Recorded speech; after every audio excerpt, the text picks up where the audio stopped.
Hello, welcome to Week 4 Waiver Wire ads from RotoHeat.com. As always, in the description at the bottom, you can find the link to the Waiver Wire article over at RotoHeat.com. We'll be updating that throughout the week. But as of right now, at halftime here on Sunday night, here are our top waiver ads heading into Week 4. Everything's on fire. Everything's on fire. Everything's on fire. At quarterback, our number one waiver ad is Jared Goff, who threw for 321 yards. He had 2 touchdowns. He also had a rushing touchdown. Goff is owned in less than 38% of leagues on ESPN and about 63% of leagues on Yahoo. Goff currently sits as the QB 18, so you might be thinking, if you're looking at overall season numbers, that makes some sense. However, in week 2, Goff was the quarterback 11. In week 3, he was the QB 4. Jared Goff is trending up. He looks to be bouncing back to that role from 2 years ago where he finishes a top 12 quarterback. And so if he's a top 12 quarterback, we should want him starting on our team every week. We want to go out and get him. Our number 2 quarterback is going to be Nick Foles. He came on in relief this week of Mitchell Trubisky, and in the second half he threw for just 188 yards, but he threw for 3 touchdowns. And the Bears offense looked to be moving a lot better, clicking a lot more with Nick Foles at the helm, and he's sitting out there on free agency, owned in just 9% of ESPN leagues, 2% of Yahoo leagues. As he was the backup, he's probably going to be the starter here moving forward. Nick Foles definitely made that whole offense look better. Worth going out and getting him as well.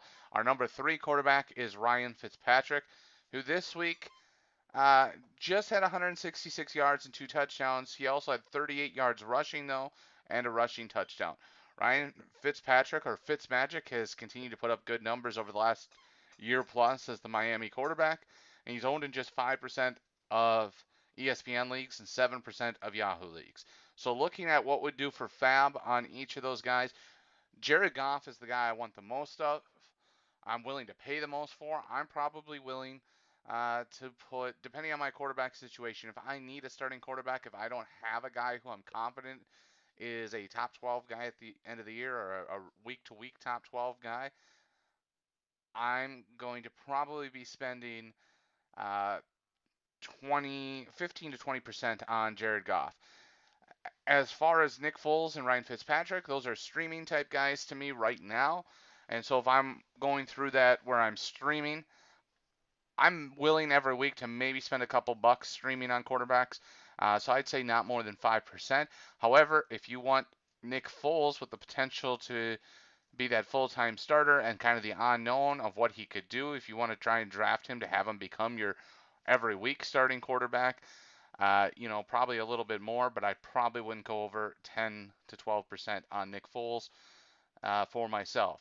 Moving on to our running backs. Myles Gaskin in Miami with the 66 yards rushing this week, 29 yards receiving. He didn't find the end zone, but Myles Gaskin has taken over that backfield. In the offseason, we thought it was going to be Matt Breida and Jordan Howard. Instead, it's Myles Gaskin kind of coming out of the blue to take over that job, which means he's got value. He's a lead back in the NFL. As we talked about all offseason, we wanted Jordan Howard at that time because we thought he was going to be the leading rusher, and that has value. Now it's Myles Gaskin. We know that, so we want to go out and get Gaskin. I'm willing, because he's a lead back, to go up to maybe about 20% of my FAAB budget on him. Myles Gaskin owned in 46% of leagues in both ESPN and Yahoo. Our number 2 running back is Joshua Kelly. Kelly had a down week this week with just 43 rush yards and 9 receiving yards, but I believe his role is valuable. He's currently owned in 66% of ESPN leagues, 69% of Yahoo leagues, and I still feel like that number should be higher. He should be at least 3/4 owned, 75, 80% owned, if not higher. His role in the Chargers offense has value. You saw it last week. He had 26 carries in week 2, 26 touches in week 2. That's worth something. That's worth an ad. Get him on your roster. There's somebody at the end of the bench. If he's on the waiver wire in your league, there's probably somebody at the end of your bench who's not doing a whole lot for you. Joshua Kelly is a guy who can do something for you Um, and if you have him at the end of your bench, you're not scrambling late in the game or late in the season as you have an injury and hoping to find a gem like Kelly. For Joshua Kelly, I'd leave him right up where we've had him as far as an ad. Even though he's the number 2 ad this week, I still have him. I'm going to add him for more than I would Myles Gaskin, who's got the lead back role, just because so far we've seen more out of Joshua Kelly, even though he's our number 2 guy because of how much he is owned. I'm still willing to spend 25 plus percent of my FAAB budget on Joshua Kelly if he's a free agent. Rex Burkhead is our number 3 ad, and this one comes with some caveats, right? We never know what the Patriots are going to do week to week in their system.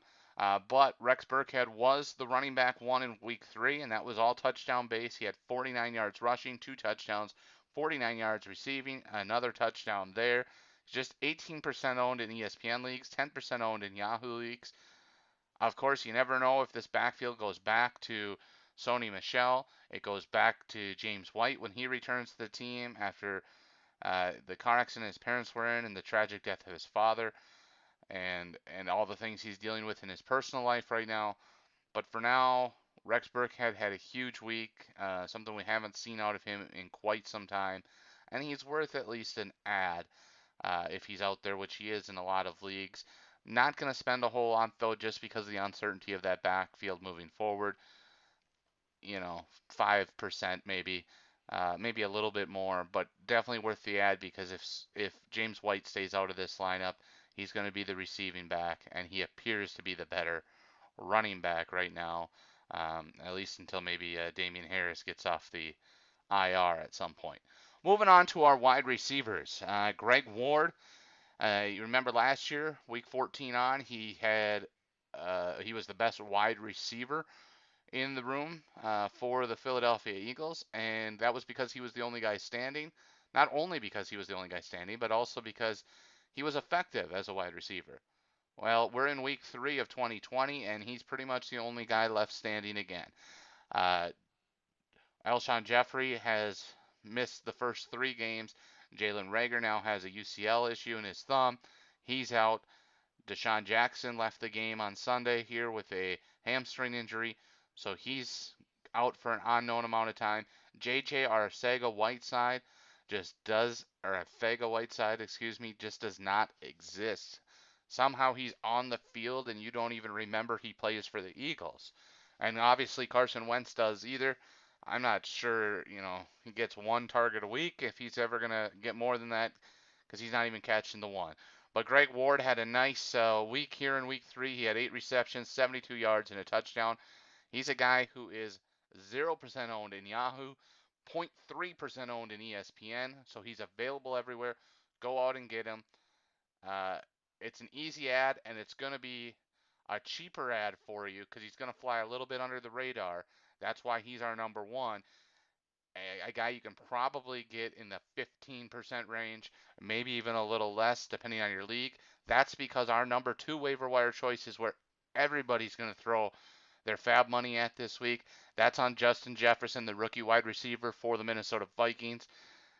First 2 weeks, he was not the starter alongside Adam Thielen. Week 3, they said he's going to have a bigger role, and boy, did he. 7 receptions, 175 yards, and a touchdown.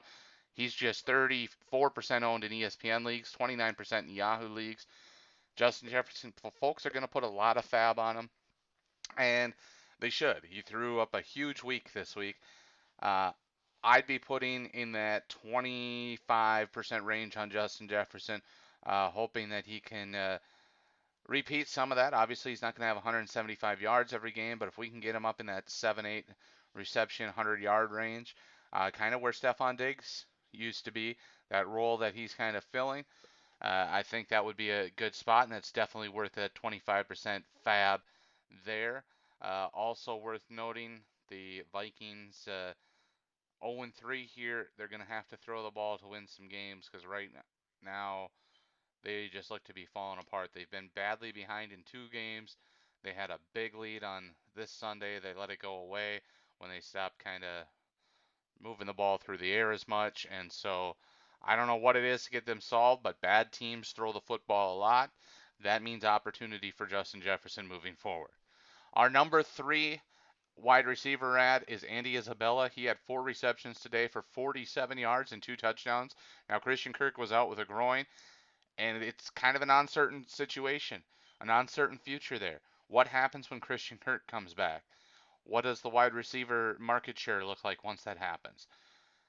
I'm willing to take the risk on Andy Isabella at this point because Christian Kirk has been kind of disappointing in his to me this year, and even stretching out longer, and he just doesn't seem to progress to where we'd like to see him. Now, of course, there's a lot of factors there and whatnot, but Andy Isabella got the opportunity today, and day one of having the opportunity, he stepped up big for the Cardinals. He is just 0.6% owned in ESPN, 1% owned in Yahoo. Andy Isabella is out there in a lot of leagues, so you're in 5, 6, 7 leagues. You can throw claims on him. You can probably throw really cheap FAAB claims on him, and there's a chance you're going to get him in you're in 6 leagues, you throw out 6 claims for him, you might be getting him in 5 or 6 of those leagues. Just again, he's going to be under the radar this week. There's not going to be nearly as much waiver wire movement after how crazy it was last week with all the high bids and everything. Everybody's going to kind of be sitting back on their heels, so you can probably bid a little bit under what you normally would this week, is my thought, because everybody's going to be concerned about where their FAAB dollars sit based on how high some of those waiver claims were last Wednesday. Moving on to our tight ends. Our number 1 tight end ad, and he was on the list last week, is Mo Alley-Cox. Another nice day for him. 3 receptions, 52 yards, and a touchdown. Michael Pittman went down with an injury. They already had lost Paris Campbell. We know T.Y. Hilton's has injury problems. Obviously, the other tight ends are out. So Mo Alley-Cox continues to appear to be one of Philip Rivers' favorite weapons. He had a big game, over 100 yards in week 2. This week he gets the touchdown early. Also had a nice long reception. He seems to be a favorite target. He's worth going out and getting. And even with the number of tight ends that are out there that I still think are going to end up having pretty decent years, throw a little bit of FAAB his way. I'd say maybe $10. If you're playing a tight end premium league, obviously tight ends are more valuable, so now treat them more like your wide receiver choice and looking at 15 to 20% range. Our number 2 waiver wire ad is Rob Gronkowski. Before I move on to Gronkowski, I should note Mo Alley-Cox owned in just 8% of ESPN leagues, 9% of Yahoo leagues. So he's out there in most of your leagues. Rob Gronkowski is our number 2 tight end ad. He had 6 receptions today for 48 yards. Somebody asked us last week on one of the live streams, was he going to get an increased target share? For the most part, we all thought yes. He was going to get some more targets, maybe be in that 4 to 5 receptions a week range, which he broke this week with 6 receptions. But we said that with a caveat that he's not going to have 11 targets, 10 receptions, 150 yards, and 2 touchdowns like he used to 5, 6, 7 years ago. Now he's gonna be serviceable, 4 to 6, and if he gets you a touchdown, it's a great week. And that's exactly what we saw this week. He didn't have the touchdown, but he had a serviceable week. Tom Brady has a history with him. He's going to continue to look at him, so he is worth an ad. Just remember, if you're spending FAAB on him to acquire him, he is no longer Rob Gronkowski of old. He's not going to necessarily win you weeks. He's going to be like every other tight end, and his best weeks are going to be when he gets 1 touchdown. That's what you're hoping for. You're hoping for a serviceable day like today every week, and you're hoping he scores more often than he doesn't. If he can get us 7 touchdowns over the next uh, 10 weeks here through the end of the playoff season, or the end of the regular season and into the playoffs, we'd be more than happy. Rob Gronkowski currently owned in 67% of ESPN leagues, 57% of Yahoo leagues. Our final waiver wire ad for the day, and our number 3 ad at the tight end position, is Tyler Kroft, the tight end for Buffalo. That comes again with a caveat, much like Andy Isabella did, and a lot of these guys, when there's injury concerns. Dawson Knox was out this week with a concussion. So you have to monitor that situation a little bit. But Tyler Kroft stepped into the role and performed adequately. 4 receptions, 24 yards. Of his 4 receptions, 2 of them were receiving touchdowns. He is not owned in any leagues.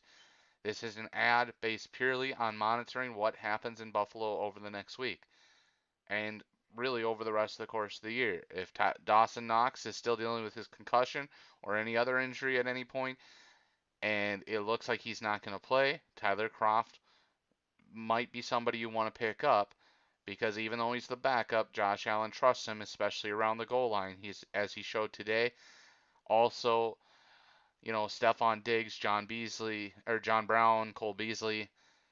Those guys aren't the biggest wide receivers, so if there are passing situations near the goal line in Buffalo, they're going to probably be looking at the tight end, their best matchups in the red zone, because they just don't have the big bodied receiver. So whether it's Dawson Knox or Tyler Kroft in the lineup, I think they've got a slightly higher chance of scoring red zone touchdowns than even the average receivers because there is no, or the average tight end because there is no big bodied wide receiver there in Buffalo to win those matchups in that red zone. So that is a look at our waiver wire ads here for week 4. Hope you all had a good week 3 and best of luck here in week 4.